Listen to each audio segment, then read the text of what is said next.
Я приветствую вас, дорогие друзья, уважаемые гости и подписчики моего канала. Евгений Копатько, известный социолог на связи. Евгений Радович, здравствуйте. Здравствуйте, Александр, и те, кто нас слушает и смотрит. Евгений Эдуардович, вопрос важный. И кажется, ну вот такой, достаточно философский, но очень предметный. Смотрите, Зеленский обколесил Германию, потом заехал в Норвегию, там подписали соглашение. Очень так интересно звучит тема, отдельно ее коснемся, возвращению украинских мужчин. Причем там в интервью он расширил, в общем, со слезой, что я бы хотел бы, чтобы мужчины не уезжали, чтобы они возвращались. В общем, такое ощущение складывается, что абсолютно вот эти все людоловские, скажем так, замашки режима все как-то отметают. Наоборот, подписывают там 4 миллиарда, выходит Зеленский, говорит, да вот там Патриот, вообще сейчас очень плохо с Патриотами, будет еще хуже. Возникает здравый логичный вопрос. Так а куда тогда возвращать мужчин или не отпускать мужчин, или, собственно, ну вот сами, чтобы возвращались? Такое ощущение складывается, что вот на фоне всего происходящего, этих проблем с финансированием, проблем с набором в армию, кажется, что они попали в какую-то матрицу, вот эти руководители, абсолютно оторвавшись от ситуации, которая сейчас переживает каждый украинский город и населенный пункт. Если с этой стороны посмотреть на то, как бы, чем закончились визиты Зеленского, то к какому выводу вы приходите? Ну, если коротко и по пунктам, давайте так. Ну, не то чтобы матрица. Я думаю, что они четко понимают, чего хотят. Ну, во-первых, там депутаты «Слуги народа», там Мельник, или не помню, кто сказал, еще украинцев можно собирать 10 лет на войну. Это первое. Второе, это действия достаточно продуманные и осмысленные. Под них сейчас делается такая идеологическая, что ли, или хотите, политическая подкладка о том, что все должны служить, все должны воевать. То есть вы увидели, что поменялась риторика и у министра обороны, и у Буданова, и у многих депутатов, которые поддерживают мобилизацию. Я просто считаю, что они эти действия стали делать более осмысленными, а с другой стороны, знаете, более неотвратимыми для населения. Вот почему? Потому что эти все действия, они направлены на войну. А так как народ стоит на коленях, понимаете, я вот недавно, вот знаете, такие символические вещи, к чему привел там Майдан и его последствия. Одно из них — это когда людей поставили на колени. Вот это вот попытка людей тогда еще, когда эти бросали их в мусорные баки, когда пытались Башкаленко ставить на колени. Вот таких немного людей, но они были, которые, ну, как бы устояли. Это не потому, что там, как сказать, другие плохие. Нет, речь идет о том, что вот это вот как бы ломать нацию украинскую через колено, то есть, в общем-то, получалось. Собственно, одна из целей и задач Майдана была, которую ее решили. И вот теперь этот народ добивают вот такой, знаете, абсолютно беспредельным подходом, потому что, ну что, будут служить, будут убивать. И под это все идеологическая база построена. Материальные ресурсы выделены. Европейцы сказали, украинцы должны воевать. Мерц сказал, что мы их будем возвращать. Ну, украинцы, правда, побегут в другие страны, но не всех вернут там. Ну, поляки еще из своего веского слова не сказали, потому что по численности украинских мигрантов это сейчас вторая страна в Европе. Вот. Поэтому я думаю, что, Александр, действия нынешней украинской власти вполне логичны, вполне закономерны, как бы это дико и жутко не звучало, и вполне осмысленны. Так а И в чем они не план? встречают никакого Ну, сопротивления. смотрите, в чем план? Если вы говорите, что все это... Продолжение войны, Саша, Нет, продолжение войны. смотрите, здесь тут очень важный аспект. Смотрите, они давят на слезу. Ну и Зеленский, это все эмоции, это все уже к этому привыкли. Ну хорошо, вы говорите, что здесь сухой четкий расчет. Давайте тогда посчитаем. Инвестиции сократились наполовину. Там 25 даже процентов от предыдущих прямых инвестиций. То есть показатели, есть же какой-то подход государственный. В чем тогда заключается вот этот сухой, скажем так, просчет и сухая стратегия? Стачивание, но есть же определенные пределы. А где эти пределы? Почем они меряются? По линии фронта и квадратным километрам, по количеству людей, наверное, раз тема демографическая всплывает вот в таком виде на этих встречах, по количеству, не знаю, ущерба России, давайте тоже как-то попытаемся померить. Ну, сколько они будут еще? Ну, вот в Стерлитамаке, там, Башкирнефть увидели там эти дроны Ан-126, вот эти Людь, которые дальнобойные, вот они летели сегодня, там, поражали, отражали эту атаку. Ну, смотрите, вот в чем конкретно можно померить вот этот расчет, о сухости которого вы говорите? Ну, давайте так. Эмоции, они давно уже никого здесь не берут, особенно которые, скажем, руководители украинские сейчас там выражают относительно населения. Там этого нет априори. Им этот народ не жалко, по сути. Вот. Второе. Значит, в чем сухой расчет, вернее. А кто будет, Александр, давать инвестиции на развитие в стране, которую убивают, которую пустили в разнос? Это первое. Они не будут ставить на развитие, на восстановление. Все деньги идут на войну. Вот я так вижу себе эту картину мира. С другой стороны, скажем, в чем жесткий расчет, если мы видим, что денег на, скажем, на мирное восстановление не будет. Деньги на войну находятся, и вопрос, касающийся там отношений с Западом, они будут всячески поддерживать мобилизацию на Украине, то, что сказал мэр, с чего мы начали. Опять-таки сухой и жесткий расчет. Третий пункт, к которому мы опять-таки возвращаемся, это то, что украинская экономика, она, в общем-то, абсолютно милитаризированная. Там не нужны какие-то другие формы как бы взаимодействия. Ни средний класс, ни малый бизнес, там ничего особенного не нужно на самом деле. Поэтому, Саша, я думаю, что вот вся эта логика, которая сейчас выстраивается вокруг Зеленского и вокруг вот украинского конфликта, она настроена на одно. Там нет никаких подводных камней. Там все до более просто, до более, ну как это как бы дико, жутко не звучало. Я не знаю, какие еще привести аргументы нужно для того, что, скажем, нанести максимальный ущерб России. Да, эта задача не снимается с повестки. То, что Европа консолидируется и будет действовать и платить за украинскую войну, да, это вам никто не сказал. Я до конца не понимаю даже вот как бы вот этой взаимоотношений между Соединенными Штатами и Европой, полагаю, что все равно это близкие родственники, которые вступили в жесткий конфликт по поводу туземцев. Ну, они могут друг другу повырывать волосы, они могут побить друг другу лица. Но жизнь туземцев, они просто выберут более жесткий или еще более жесткий подход. Вот и все. Европейцы, они четко заточены на войну. И выборы в Венгрии показали, какие бы, как бы они там не присмыкались перед Трампом, но вот это совместные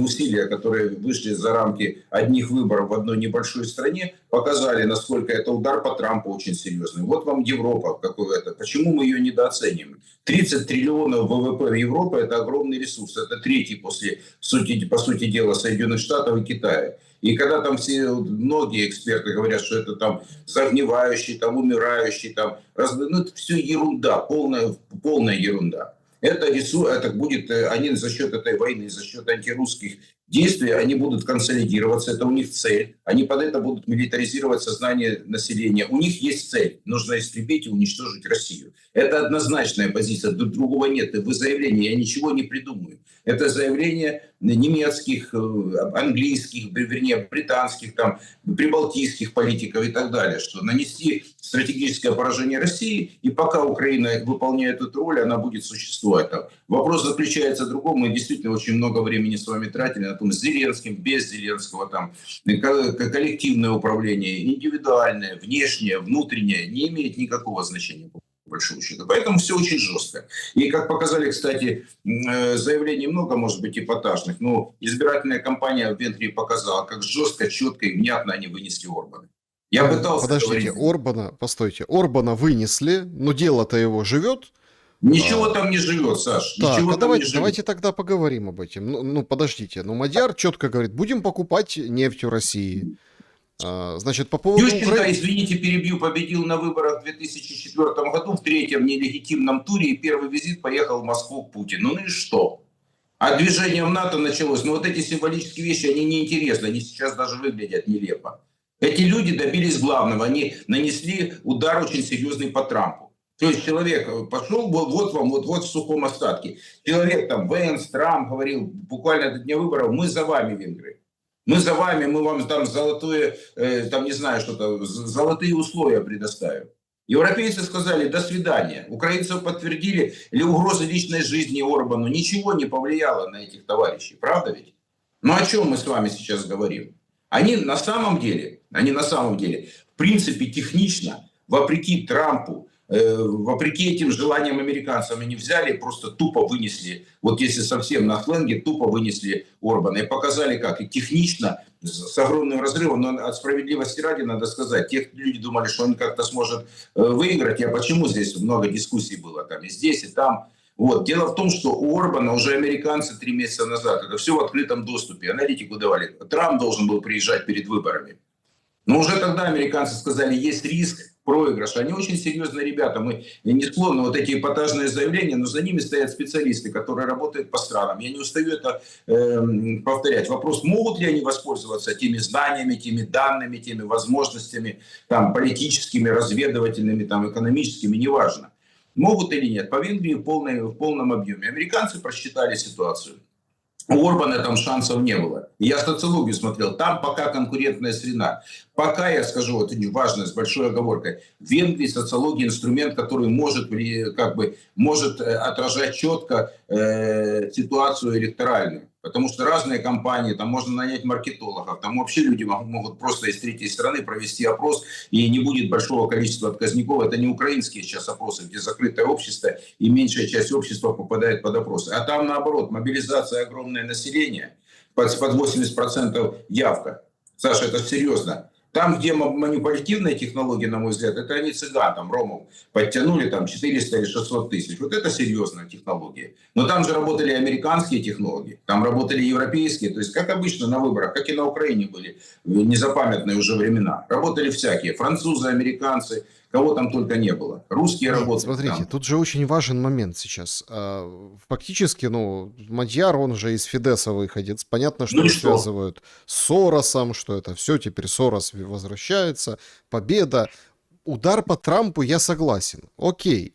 Но с точки зрения географии и объективных данных, должен продолжать частично политику Орбана и Мадьяр. И это все прекрасно понимают, и это отражают его первое заявление до вступления в должность. Я этого не вижу, но послушайте, первое заявление не чтобы успокоить тех, которые, все-таки за него тоже немало проголосовали. Да, они сразу потеряли, там не то что большинство, там 55 мест, там это вообще ни о чем. А заявление, на мой взгляд, их цена очень невелика. Это вот политические заявления поствыборные. Мы хотим, чтобы весь советский народ жил в мире. Ну и хорошо, пожалуйста, живите в мире.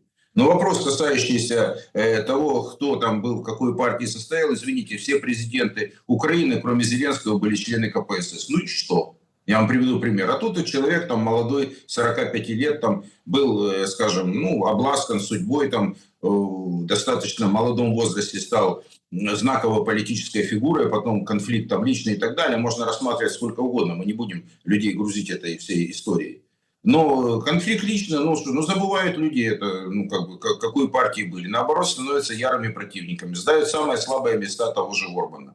Плюс 16 лет у власти Орбана, но извините, я еще раз говорю, мне Орбан симпатичен. Опять-таки, я, как вот всегда говорил, и вот в эфирах, и публично, и в экспертных оценках, он сильный человек, он достойный политик, он из той, может быть, школы, с которыми хочется иметь диалог. Но это пришли другие люди, у которых другие ценностные ориентиры. Это поколение уже, нулевых годов, у которых опыт венгерского прошлого социалистического не суть важен.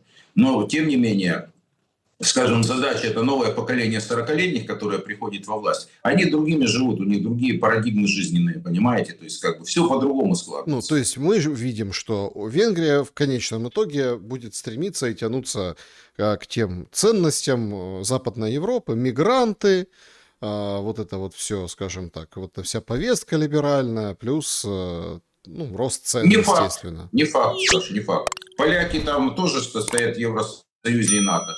Но повестка не такая уж и либеральная относительно мигрантов. 33 тысячи человек получили паспорта. Это включая украинцев и всех. То есть там очень четкая селекция. Назову еще там пару стран, где очень серьезная миграционная политика. Там, в той же Словении, она маленькая страна, но тем не менее. Там есть еще страны, которые, скажем, этот вопрос, есть немцы, которые от этого уже очень серьезно страдают. А есть страны, которые, в принципе, у итальянцев там тоже очень большой прирост населения именно мигрантов, одна из самых стран по численности приезжих. Но, тем не менее, есть территории в Италии, особенно на севере, где, скажем, политическое противодействие, скажем, может конвертироваться в какие-то результаты. Я имею в виду, политики выступают против этого. Поэтому, Александр, я вижу ситуацию следующим образом. Вот, на мой взгляд, как мое частное мнение. Вопрос, касающийся европейских ценностей, в разных странах исповедуется по-разному. Это не критерий, скажем, того, что мы там должны там умиляться, что они там будут против чего-то. Они проголосуют так или иначе за 90 миллиардов. Так или иначе, уж посмотрите, какой элегантный, на мой взгляд, сход зерна в кавычках, но тем не менее. Мы теперь вам в качестве этого восстановим нефтепровод «Дружба» там, правильно? Но он же работал, суд же работал до 2024 года, это вроде как в условиях войны. Я же просто говорю, напоминаю нашим слушателям, кто смотрит нас, вот эти вот вопросы очень важные. Поэтому они будут, они прагматики. Орбан же что, он прорусский человек? Нет. И, кстати, Мадьяр сказал следующее. Я, конечно, если бы встретил, это прямая речь там, я бы встретился, пусть с Путиным, ну это если там в интересах Венгрии, но друзьями мы не будем. Ну так, Ну, если там... понятно. Ну, Смотрите, да. вернемся к Украине, потому что все-таки, чтобы понять и разобраться в таких подвалинах, как говорят по-украински, да, в таких вот глубинных причинах поведения Европы и чего от нее дальше ждать, нужно вот посмотреть все равно на реальность. Да? Вот Зеленский выходит и говорит, хуже уже не будет с Патриот. Ага. Ну, то есть хуже уже не будет. Поэтому, а если хуже не будет, ну чего, и так сойдет, понимаете? То есть все как бы нормально насчет вооружений. Тут же проблема в том, что если война затянется, говорит Зеленский, у нас станет меньше оружия. Ну, то есть нас уже всех готовят. Оружие станет меньше, война затянется. Ну, вот как бы, ну, вот в такой реальности будем жить. Венс там на телемосте отвечал отвечал на вопросы простых американцев. Вот он выходит и говорит, я горжусь тем, что мы не поставляем оружие в Украину. Для Украины на самом деле это же катастрофические сигналы, но их как вот непонятную коричневую субстанцию заворачивают в красивую этикетку и продают на голубом глазу, а все едят. То есть как это, если не будет оружия, ну тогда, простите, а как дальше воевать? Если его станет меньше, так а чем сбивать ракеты, а чем сбивать, а как вообще дальше реализовывать какие-то свои военные задачи? Такое ощущение, что все отметают вот эту военную компоненту, более того, на этом еще и пытаются заработать политические очки. Что за странности? Но я опять-таки, Александр, нету странностей, мы с вами это обсуждали. Мы не будем казаться занудными, но тем не менее, повторю еще. Они его не поставляют, они его продают европейцам, а европейцы его продают, отдают украинцам. Все, платят теперь просто за это оружие европейцы. Ну, начнем с этого, да? Второй момент. Вот я не лезу в военную аналитику, но делаю себе какие-то выписки. Вот. Сейчас, по мнению экспертов, которые разбираются, на мой взгляд, в военных делах, 80% потерь – это от дронов. То, чего близко не было в 2022 году. То есть, значит, ресурсов для войны хватит. То есть она стала такая вязкая, эта война. Людей надо не так много на линии фронта. Это мнение украинских, кстати, экспертов и европейских. Не нужно там миллионы людей держать. Линия фронта растянута в глубину. В общем, уже до километров до 60, как тоже опять-таки говорят эксперты, это не линия фронта, там 3 километра, тыл близкий, там километры, плюс еще там 5,6. Это тыл уже совершенно другое понятие. Меньше людей надо. Следующий момент. Я думаю, что в этих условиях вполне ресурса украинского хватит для того, чтобы вести войну долго. Потому что в России, как вы понимаете, тоже мобилизации нет на сегодняшний день. Там много чего говорят сейчас об этих каких-то, там тоже идут разговоры, то, что я вижу, опять-таки, о чем специалисты, какие темы специалисты обсуждают. Но я полагаю, что вот если такой уровень интенсивности, то действительно это ресурса украинского хватит надолго. А сейчас его рассчитывают, почему вы правильно обратили внимание, что демографическую ситуацию учитывают. Они считают население, сколько можно еще отправить людей на войну. И включая того, если включая те позиции, если не хватит внутренних ресурсов, значит будут внешние ресурсы. Я имею в виду, что украинцев из Польши там погонят или из Германии, ну какая-то часть, может, и удастся им их отфильтровать и отправить на Украину. Ну, думаю, что это такая затея не самая лучшая, потому что это как сопротивление это не вызовет в иммигрантской среде, которая будет. Но, во всяком случае, недовольство властью, а там же есть люди достаточно успешные, коммерсы есть, достаточно такие состоятельные люди, кто уехали и свою жизнь уже строят там. Но это не на здоровье будет украинской власти. То есть, в принципе, европейцам по большому счету все равно, что там думают эмигранты. Но, тем не менее, разные есть позиции относительно Украины. Тем не менее, вот многие считают, что Украина это ну как токсичный ресурс, это естественно, потому что ее и в НАТО, и в ЕС они считают, что это криминальный ресурс в случае окончания войны. При разных сценариях, мы с вами об этом тоже уже говорили, это опасение того, что огромное количество людей ринется в Европу, и это усилит криминогенную ситуацию. Это говорят практически все, потому что это уже исторический опыт, который не раз был как бы подтвержден реальными шагами и поведением людей послевоенных условиях. Следующий момент. Мы с вами можем сказать, что на сегодняшний день европейцы, в принципе, для них вот борьба с Россией приносит уже экзистенциальный характер. Вы говорите, защищают Орбана, зачистят Фица и зачистят Сербию. Больше никого нет. То есть они уже под ноль сводят все. Вот как по мне эта ситуация. Там не надо искать и строить иллюзии, как мне кажется, относительно того, что народ выступает против. Вот народ консолидированно выступает против Трампа, это очевидно. Консолидированно в Европе, я вам показал консолидированные данные опросов американских, европейских, где уровень доверия у него мало в каких странах превышает 20%, уровень негативных отношений более 70% стабильно в большинстве самых крупных и больших стран Европы. Вот вам ответ на вопрос, что четко, какой есть. В элитах есть консенсус и у населения. Трампа не любят, точка. Россию не любят тоже. И вопрос такой, что Россия враг для европейцев. И разговоры о том, что нужно возвращаться, там прагматический подход, никакого прагматического подхода там нет. Они будут вот несколько стран доить Россию как бы на ресурсы, которые, ну вот вроде там попустить какую-то там, дать слабину, там все, сказать, что мы, может быть, о чем-то там договоримся. Но санкции от этого не отменят.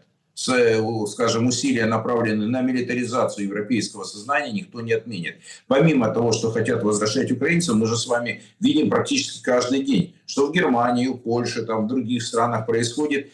Часто там и социологи задают вопросы, политики обсуждают о том, что срочную службу нужно, не выезжают немцы за границу, потому что там должны пройти определенные условия для того, чтобы они выехали, связанные со службой в армии. У поляков много вопросов возникает. Они постоянно мониторят эту тему. Это то, что я вижу я. На самом деле в этом огромном информационном шуме, который есть, я выделяю те сегменты, которые касаются, там, допустим, социальных аспектов жизни, которые социологические аспекты, что там меряют социологи. И я делаю вывод, что сейчас на этом фоне ничего меняется, Европа консолидируется, я вижу сейчас так.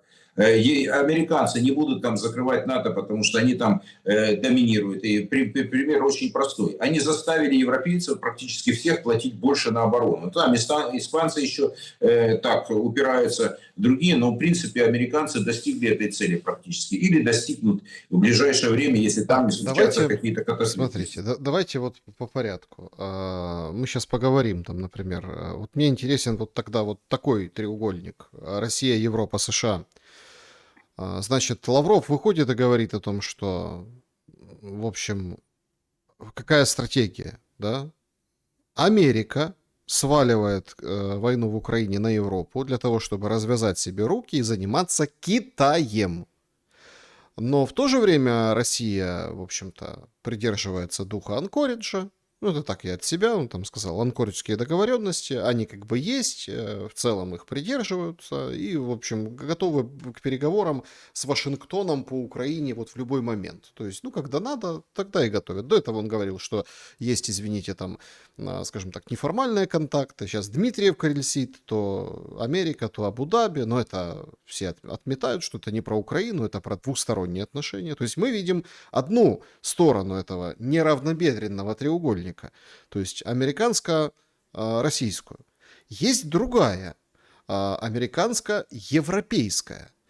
Там скандалы с папой, там нападки на Испанию, безусловно. Причем там так интересно, что выходит Трамп, говорит, все, испанцы там, пошли вон, враги, нехорошие люди, закрываем с вами любое сотрудничество. Выходит Си Цзиньпин через 36 часов и говорит: Испания молодец, отличный народ, грамотный, сдержанный. Ну, это все, конечно, с привкусом Ирана, да, вот сейчас вот такие комментарии звучат вокруг этого. То есть мы видим, что не хватает вот этой стороны Европа, Россия.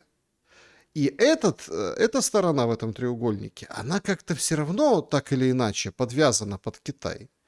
Что вы думаете, насколько вот, собственно, этот треугольник, да, ну, его вершины сейчас выстоят, или он будет такой многоугольник совершенно скоро?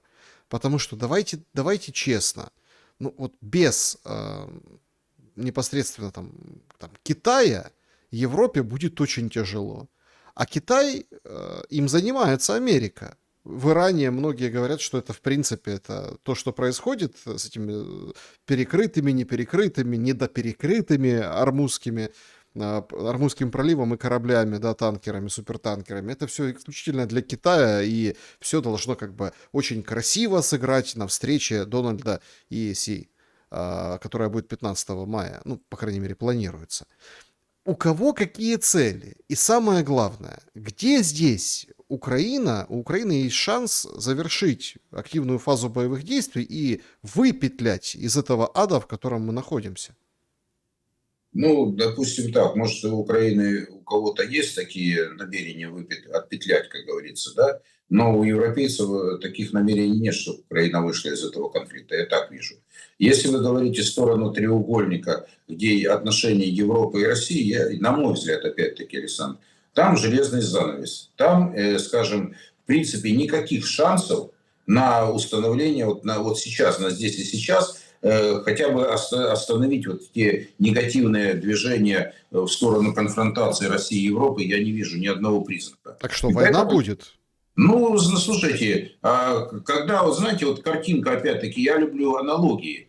В 2008 году, когда случился конфликт Грузии и России, да, на Украине тоже же активно, тем более Гуам, вспоминайте, возникла компьютерная игра такая, они там, журналисты говорили довольно много, «Морской бой», где Украина воюет с Россией, да? И вот там, условно говоря, украинский флажок и русский, там морской бой, такая примитивная игра. Но они говорили, даже вот в эфирах обсуждали все. Как это так? Как это могло быть? Русские и украинцы воевать, это же невозможно, это немыслимо. Какие сволочи придумали этот ресурс. Я еще раз говорю, не он является там триггером или что-то там, какой-то там абсолютно знаковой вещи. Но это показатель того, как может меняться отношение. То есть люди как изумились, люди в большинстве своем были против. Ну как так? Зачем мы создаем такие условия? Это пример. Прошло сколько лет, и этот конфликт случился. Правда ведь? Теперь следующий, по поводу европейцев, немыслимое, да, там сколько уже было таких, по-моему, американцев было такое немыслимое там нападение ядерное на Советский Союз, но которое, слава богу, не случилось. Вот, и, казалось бы, второй пример. Эмираты, страна, которая обласканная судьбой во всех отношениях, куда стремились до недавнего времени даже швейцарские банкиры, потому что там считалась тихая гавань. И в один момент рухнула вся эта, ну, во всяком случае, сильно подкосилась жизнь тех людей, которые в одном поколении, условно говоря, видели только хорошую жизнь после пустыни, сразу небоскребы. И вот вам, пожалуйста, нарушилось в течение нескольких дней. А почему мы считаем, что война Европы, если сознание все направлено на то, что русские виноваты во всем, даже, кстати, в выборах в Венгрии. Но сейчас, слава богу, как-то попустили эту историю. Виноваты в том, что у русских нет ресурсов на то, чтобы там закончить войну на Украине, логика европейцев, то есть они же вообще проигрывают по всем позициям. Но в следующее они нападут на Европу. Ну, понимаете, здесь диссонанс, ну, конечно, сумасшедший. И с другой стороны, вот эта экзистенциальная ненависть к России, она сквозит во всем. В выступлениях прибалтов, там, норвегов, финнов и так далее. То есть там нет ни одного позитивного, скажем, шага. И население это воспринимает в целом. Ну как? Ну есть враг России, да. Они считают далеко, и кто-то этим заниматься должен. Ну, например, украинцы. Пусть они этими занимаются. Вот они славяне, пусть они убивают друг друга, и продолжается это как можно дольше. Там не нравятся сербы, вот вам следующий план. Хорватия, Албания и Косово будут сейчас воевать с Сербией. Вот остался конклав, который относительно лояльный, допустим, России. Ну, с венграми разобрались. Потому что для европейцев это победа, очень серьезная, это не нужно недооценивать. Это вызов Трампу, который реализован. Да, они могли молчать, извините, молча молчать, да, можно так, относительно Армузского пролива, участия в операциях, но тем не менее сделать его по факту, потому что это уже экстерриториальный прецедент. И ничего не ответили американцы на это. И это было очевидно. Ничего они не ответили. И вопрос, касающийся войны Европы с Россией, а почему бы третий пункт окончательно и бесповоротно не устроить? Мы можем моделировать ситуацию, потому что это наша жизнь, и это ситуация, которую мы видим. Признаки, которые, вот те социальные, политические, Александр, мы видели на Украине последствия, к чему привели. Ну, погодите, Людей много. ну подождите, ну, поэтому США и выпрыгивают из этого НАТО, и Они сейчас... никуда не выпрыгивают, Саш. Ну как? Они Ну, просто сейчас, перевешивают... извините, да, не извините. Подождите, сейчас вовсю идет разговор о том, что европейское НАТО будет европейским НАТО, значит, а США торговать оружием, конечно, будут, но, в общем-то, обида же за Иран на НАТО у Трампа. И вовсю как бы обсуждается, вот выходит даже Столтенберг, помните такого, руководил был генсеком НАТО, говорит, да 10 лет и НАТО не будет. Ну, соответственно, ну, мы понимаем, 10 лет НАТО не будет, и война Европы и России будет уже как бы без НАТО или с каким-то другим НАТО. Да нет, я думаю, что это через 10 лет, а война идет здесь и сейчас. И нас вот этими, знаете, обещалками будущего, которого туманное, нас обещалки были Минскими соглашениями, что когда-то будет мир, единственный документ, признанный ООН. На самом деле для НАТО сейчас это, может быть, и не разделяют функции, может быть, они их делают так вот, знаете, своего рода период взросления того же НАТО европейского. Почему нет? На вас сбросили ответственность, Трамп заставил платить больше денег, Трамп заставил больше платить деньги за оружие для Украины. Трамп заставил европейцев все равно оставаться, скажем, в подчинении Соединенных Штатов даже с такими демаршами, как выборы в Венгрии. Ну а чем не взбрыкнуть родственники могут? Могут взбрыкнуть. Но цель одна. Там никто не сказал, что сейчас, что для европейцев борьба с Россией ушла на периферию. Просто акценты сменяются. Для Трампа важен Китай, вы правильно сказали, мы об этом говорили, Тихоокеанский регион. А почему для европейцев с Украиной не оставить важным вот этот тяжесть вот этих отношений, конфликта с Россией через Украину? Там есть еще Прибалтика, там есть еще Польша, которых можно пустить на мясо. Но поляки не очень пойдут. Вот, как бы, а пока украинцы вот с этой функцией справляются. Поэтому, Александр, я вообще не вижу проблемы здесь. Вернее, как, это проблема в том, что мы себе как бы идеализируем, что там НАТО не будет. Почему мы решили, что не будет? Что американцы сказали, что выйдет из НАТО 70% ресурсов НАТО это Соединенные Штаты. Ну, сейчас, может быть, чуть меньше будет за счет того, что платят они европейцы больше. Европейцы пока выполняют все базовые предписания американцев относительно обороны и милитаризации сознания. Еще раз говорю, на фоне венгерских событий, да, на фоне Персидского залива, да, но в целом это родственники близкие, даже находящиеся в таком перманентном конфликте. Ничего, вот на этот, ну, договорятся, но опять за счет кого договариваться будут?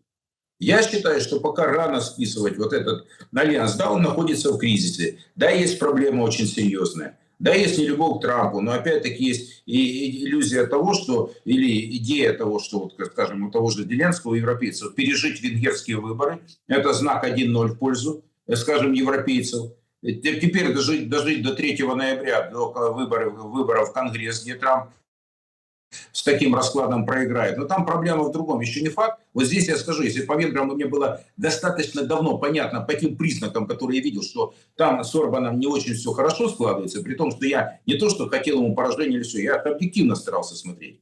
Но американцев пока вот говорят, что самый низкий за всю историю рейтинг Трампа. Но у Камалы Харрис и у других фигурантов еще хуже показатели. Вот в чем дело. Там нелюбовь к американской элите очень, очень серьезная. Кстати, мы перейдем к другому вопросу. Как восстановить доверие? Пока нет доверия к элитам европейским и американским. Но что война в Ираке приглушила, это дело Эпштейна. Мы же говорим, это экзистенциально. Это вот что они понимают глубоко, и что, наверное, всей социологии вы не померяете. Сложно такие очень глубокие личные вопросы. Понимание, с какой элитой мы имеем дело, американское, европейское, все, что завязано было на Эпштейна и с этими делами, оно имеет очень глубокие корни, которые, может быть, не видны. И вот поэтому отчасти произошло такое переориентация на военные действия. И, кстати, я там тоже смотрел некую аналитику американскую, что они говорят, что действительно тема Эпштейна, пик войны в Иране, тема Эпштейна уходит. То есть люди это анализируют. Это не потому, что мы с вами такие разумные, нет. Вопрос идет о том, что это просто базовые вещи, которые есть и которые на поверхности. Ну, А то есть, которые все понимаете, равно... то есть это как бы, все вроде как шутили, говорили, да вот что, там, надо повоевать в Иране, чтобы замять дело Эпштейна, а по сути так и получилось, ну, если так Так оно не оглядываться назад. получилось. Это вот те люди, которые это за кадром. То есть вот этот есть эпатаж. Противоречивые заявления в день, 2 или 3, которые взаимоисключающие Да, порой. А что фотографии, это же НЛперские фишки на фотографии массовое сведения. из искусственного интеллекта о том, я типа мессия, а потом все так рассуждают, как это Трамп мог Да, себя мы сравнить эту с хрень Богом. обсуждаем с вами, А да. он говорит, это я думал, что это врач.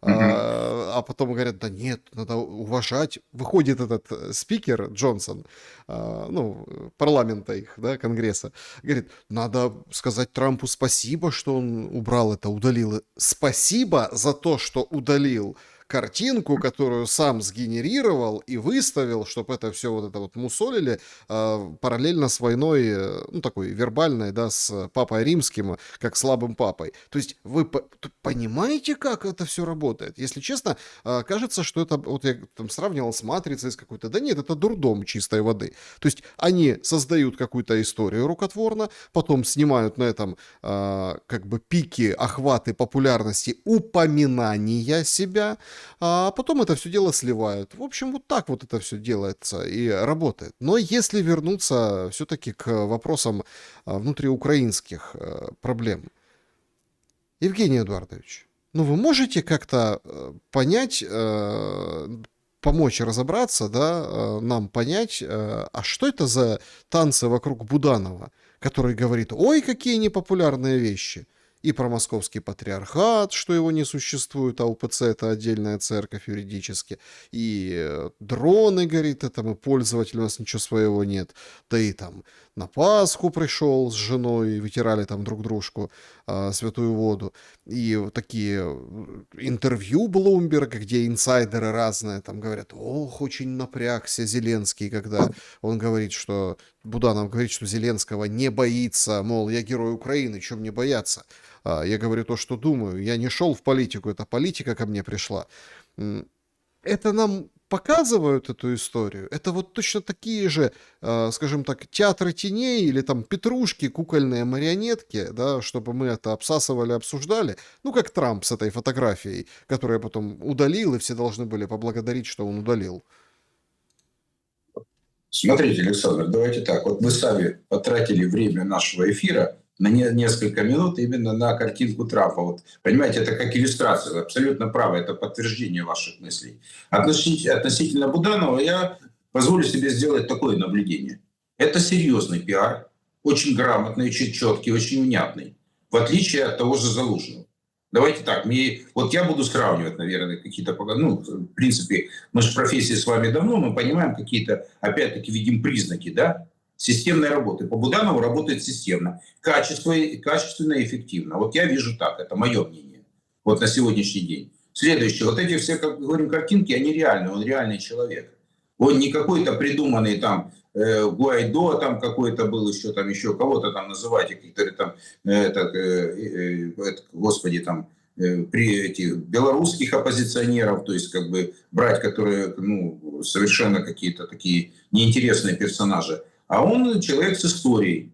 Он человек с историей. И на самом деле он как бы демонстрирует его, есть характеристика, которая его очень выгодно отличает от Зеленского. Я прямым текстом вам это говорю. И вот эти его манера поведения, которую вот мы, то, что мы наблюдаем, видим, это вот, как по мне, очень серьезная, грамотная работа. Но там есть персонаж, с которым можно работать, давайте так. Иногда бывает человека, ты сколь там не работая, оно не взлетает, понимаете? Ну, есть такие в истории. Много примеров, правда ведь? Когда политиков пытались там создавать. А здесь вот ответ на ваш вопрос, это не пустота. Это, на мой взгляд, возможно, очень серьезная альтернатива Зеленскому. Вот и формируется такой образ имидж, потому что если в 2022 году это был один персонаж с рейтингом доверия 90, правда ведь, или 90 с чем, и другие там были в тени, даже не обсуждалась тема какой-то сравнения или кто-то другой, то сейчас это на повестке уже, кстати, второй год активно обсуждается вариации. Там Залужный, Буданов, Тимошенко, там, Порошенко, ну, старые персонажи и новые. Правда ведь? Вот. И я вижу, Александр, вот если опять-таки эту тему вот как бы промежуточный какой-то итог дать, то я думаю, что с ним работает, и у него есть позиция, и у него есть поддержка внутри Украины. И я думаю, что на него будут при определенных условиях делать ставку украинские элиты, которые как-то будут пытаться выжить в этом пространстве. Но самый главный фактор, что вы правильно упомянули, Bloomberg и другие источники, когда мы смотрим, что к нему очень комплементарно относятся в Соединенных Штатах, в той же Британии, как это, ну, как вроде они конфликтуют там по поводу там Зеленского и так далее там. Вот. Но на самом деле я эту ситуацию для себя вижу следующим образом. Он как человек, который пока, в отличие от Зеленского, на сегодняшний день, подчеркиваю, мы в реальном времени смотрим, он выглядит значительно предпочтительнее вот по всем характеристикам, которые есть. Под И какие плюс, задачи? а? Под какие задачи? А вот это следующий вопрос. Какая смена власти будет в ближайшее время? Будет ли Не-не-не, она? смотрите, под какие задачи я имею в виду, смотрите, есть мнение, что как там адекватно там в каких-то моментах, ну, опять-таки, все перемешано, здесь надо разбираться. Буданов вроде как громко очевидные вещи и так понятные сказал, но они прозвучали громко, потому что пропаганда, да, вот, проела все. Поэтому, ну, он ничего как бы такого не сказал. Он не сказал, что нужно идти там договариваться с Россией, он не говорит, что надо заканчивать войну. Он вообще в принципе человек войны, поэтому многие делают вывод, что он представитель партии войны. Поэтому его задача продолжение войны в каком-то, может быть, немножко видоизмененном виде, но в принципе все то, что происходит, это будет при Буданове, если сделают так на него внешние игроки, внутренние элиты какую-то ставку. Второй расклад, он же сам говорит, мы там на пороге непопулярных решений, нам нужно объединяться, чтобы нас не рассорили, потому что мы сейчас должны что-то такое крамольное принять, и вот, собственно, раз, и что-то произошло. Зеленский продолжает, ну, на немецком телевидении, он продолжает пикироваться с американцами. Позволю себе зачитать фрагмент интервью. Значит, гарантии безопасности от США возможны только в том случае, если Украина отдаст Донбасс. Именно так вы это представили, господин Зеленский, спрашивает у него журналистка. А госсекретарь Рубио назвал это ложью. Как вы можете неправильно понимать друг друга в таких важных вопросах? Потрясающе задан вопрос. Это я так от себя прокомментирую. Супер. Ну Согласен. как? Ну как вы можете не понимать друг друга, когда вот на кону вот такие вещи? То есть это не увлечение во лжи там одного, второго. Это не так, как у нас задают вопросы журналисты, да? Это вот как можно вообще не понимать друг друга? У вас же для вас же это важно, Зеленский. Это ж ты представляешь Украину как бы. И вот он отвечает. Давайте прямо говорить. Путин сказал американским посредникам, что закончит войну, если Украина откажется от Донбасса. Другие условия он не примет. Американцы заявили, мы дадим вам гарантии безопасности, очень сильные, самые сильные, только после окончания войны. В ответ я говорю, мы остаемся там, где мы есть, но это не требование американцев, это требование Путина. Однако нам говорят, что гарантии могут быть даны только после окончания войны. А война закончится, если мы уйдем с Донбасса. Какая разница, кто именно выдвигает это требование, если условия сформулированы именно так? Мы не идиоты, мы взрослые люди. Мы понимаем, что означает это послание. Это значит, гарантия от США будет, если война закончится, когда когда вы уйдете с Донбасса. В чем я не прав и кто лжет?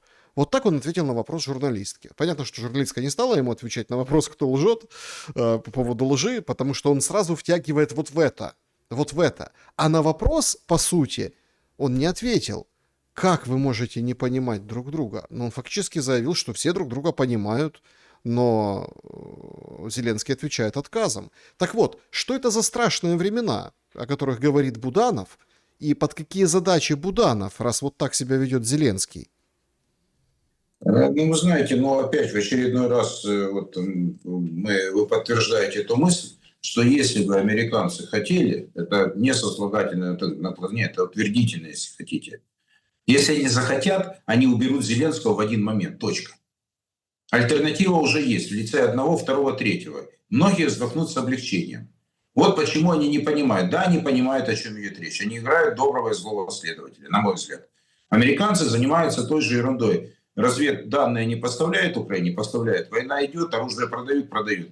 Много чего делают. Санкции с России не сняли. Политические решения против украинской элиты не сделали. С Миндичем не разобрались. Давайте так, для Зеленского Миндич это своего рода Эпштейн, понимаете, вместе с Цукерманом и с этим, кто там третий уехал, и вместе с Ермаком, кстати. Ну, Шефир Это еще с Ахметовым Ну да, повстречался. Шефир, да.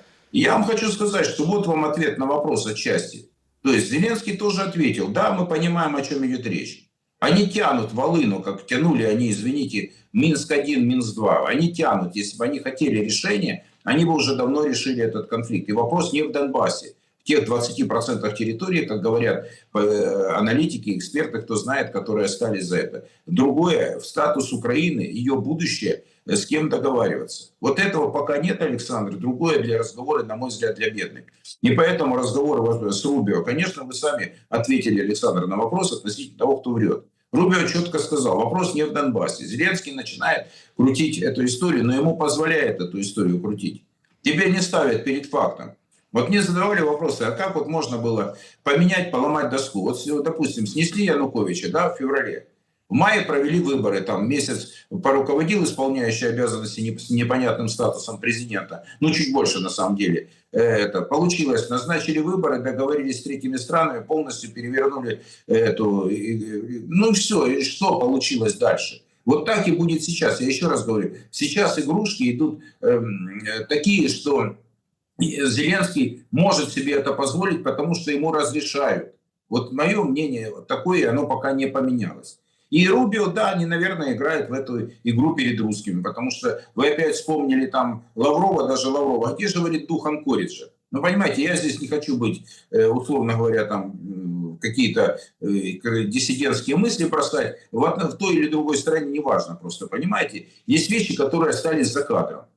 Но если министр иностранных дел говорит, это еще месяца полтора-два назад звучало, ребята, а где же дух Анкориджа такие? Где мы, что мы должны договориться? Мы с вами договорились, мы свои шаги сделали, а что же у вас не происходит? А американцы пока не решили задачи. То есть способов давления на Зеленского у них более чем достаточно. Я делаю вывод. Людей, которые его могут заменить, более чем достаточно.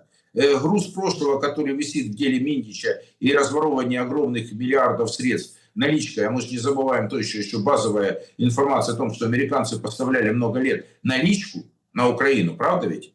Это деньги, которые очень сложнее контролировать, хотя, наверное, контролировать при желании можно многое. Если не все, то многое точно. И поэтому я делаю вывод. Американцам сейчас выгодно тянуть эту резину, как говорится.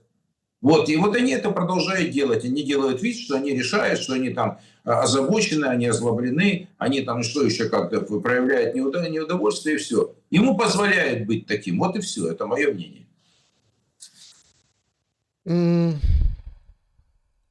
Возникает вопрос. Помните, Зеленский сам говорил, что где-то там август, вот эти промежуточные выборы, ну, в Конгресс. Ноябрь 3-го, да. Ну, там август имеется в виду, Зеленский говорил об августе, но он там очень интересно формулировал, что понятно, что это будет, начнется большая предвыборка, и все будут, вообще будет не до того. Но Зеленский говорит, что потеряют интерес, ну, короче, демократы, глобалисты-демократы к войне в Украине, потому что тоже впрягутся в эту гонку и не будут уже... То есть Украину должны использовать условно до осени. Ну, вот такую мысль высказал Зеленский. Ну, понятно, что это все делает витиевато, там сложно понять, но, в принципе, может, он как-то оговорился, может, ну, в общем, дотянуть надо, короче, до августа. Сейчас он вовсю там говорит о том, что давайте там планы на следующую зиму, на отопительный сезон. Это тоже понятно, ему нужны деньги. Ему нужно сказать, дайте денег, зачем? А вот у нас план, иначе следующую зиму не выживем, и ему как бы выпишут чек. Но вот решение да, принимать, ну, в общем, оставлять Зеленского или убирать, когда может быть принято? В Вот любой момент. В исходя любой из момент. этих рамок. Вот по мне в любой момент, Александр. Вот я опять-таки не считаю, что не сочтите, что перебиваю. Вот ответ сразу четкий и внятный в любой момент. Я так думаю. То есть Сейчас, по не большому счету, привязываемся к выборам в я думаю, США. что привязывать какой-то момент, где-то какой-то что-то может случиться, стать триггером. Там достаточно уже груза на его ногах относительно прошлого и поведения. И то есть он точно не лидер нации на сегодняшний день, он точно не пользуется той поддержкой, даже та социология усеченная, которая есть, она говорит о том, что он точно не национальный лидер сейчас. Это человек, которому все больше и больше вопросов, особенно связаны с финансами, особенно связано с поведением, высказываниями и так далее. А высказывания относительно западных товарищей, да, он, наверное, может, имеет право говорить такое по Орбану, по кому-то другому. И вопрос не то, что это какой-то глубокий план, а, возможно, это вот издержки нынешней политической жизни, когда можно говорить все и тут же об этом забывать.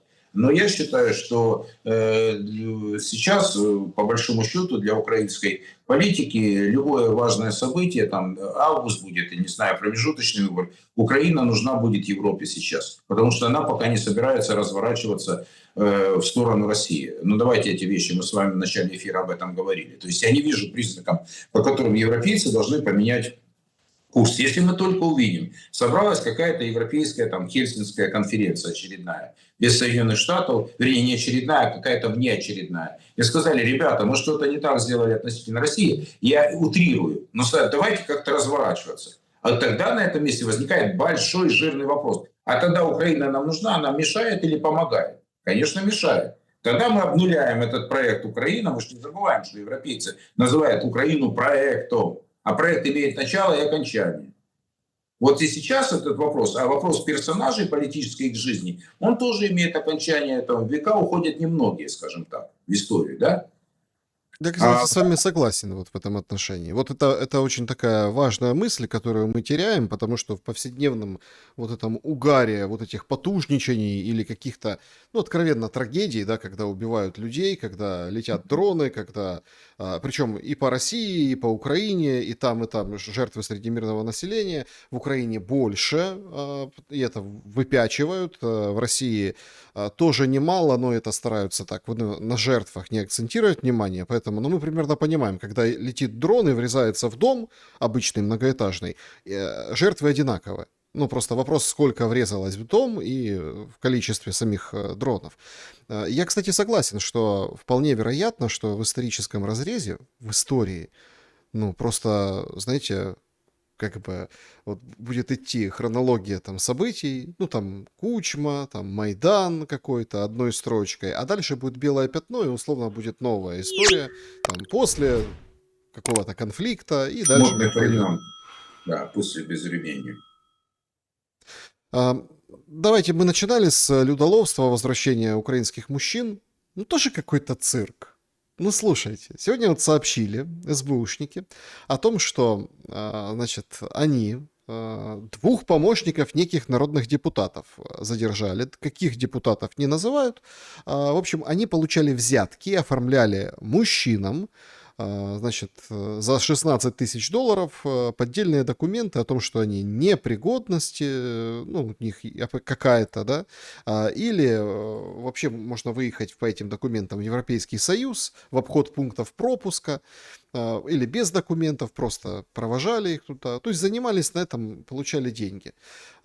Значит, причем после того, что интересно, да, то есть они, эти помощники депутатов, брали деньги, а потом, собственно, людей блокировали в Телеграме там, или в каких-то мессенджерах и пропадали. То есть они там что-то оформляли, да, за 16 тысяч долларов и предлагали услуги выезда незаконного. Но кидали, потому что деньги получены, а уже куда идти, иди куда хочешь. Да, вот, пожалуйста, серед поля широкого на Вкраине милій. У меня вот такой вопрос на завершение. Вот есть такое выражение, что народ заслуживает власть, ну, какой народ, такая власть, он всегда имеет власть, которую заслуживает. Помощник народного депутата.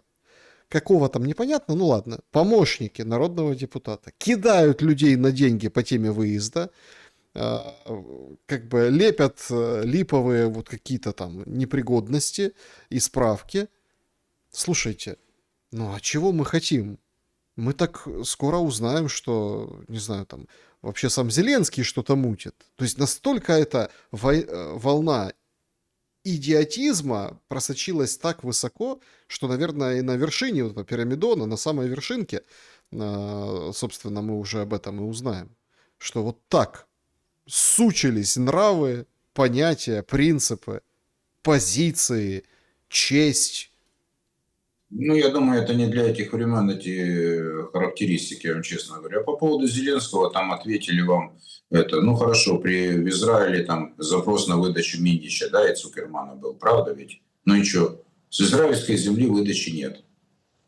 Других Шефир там и Ермак, как-то вы их не слышите, это тоже ближний круг. Как вы думаете, вот когда люди близко знакомы и дружат десятилетия, как вы думаете, они знают курсы дел своих, особенно финансовых? Это даже вопрос как бы не риторический. Вот, следующий момент. Конечно, он в курсе этих вопросов. Сумел он как-то отстроиться от этого? Думаю, на какое-то время на этом этапе сумел. Вопрос то, что делают сейчас ТЦКшники относительно людей, это я не разбрасывался бы и сейчас такими характеристиками относительно кто кого чего заслуживает. Это не мне судить, я точно не бог и тем более не какой-то судья.